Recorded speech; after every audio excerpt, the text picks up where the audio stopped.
Hi everyone, in today's video I'm going to show you how to convert your Etisalat SIM to eSIM in 2026. So first of all you need to check your device compatibility. Just make sure that your phone supports eSIM.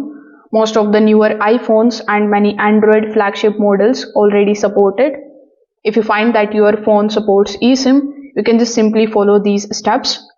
First of all, you need to open your Etisalat UI application on your phone, just like I did over here.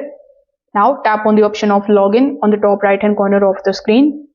Over here, you can log in using your mobile number and the OTP, which is going to be sent on your registered mobile number. So once you have successfully logged in your Etisalat UI application, you are going to see this home page where simply just scroll down and keep on scrolling down until you find the option of activate SIM. So tap on the option of activate SIM first. After that, tap on the option of activate your SIM. Now you need to insert your physical SIM on your device if you haven't already done it yet. Then you are going to basically redirected on the next page where it is going to ask you to install an eSIM.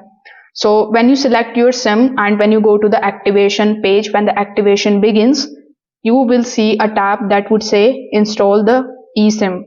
So simply choose the SIM and tap on the option of install eSIM. After that, you need to download your eSIM and pick a download method, or you can install it manually. So once the installation is completed, simply go to the device on your phone, then select the SIM, which can be SIM 1 or SIM 2 based on your device. So after selecting the SIM, you will see the option of convert to eSIM. So after tapping on this option, you just have to follow further instructions in order to successfully convert your physical SIM of Etisalat to eSIM in 2026. If this video helped you out, make sure that you like this video and subscribe to the channel. If you have any questions, you can just simply drop them in the comment section below. Thanks for watching.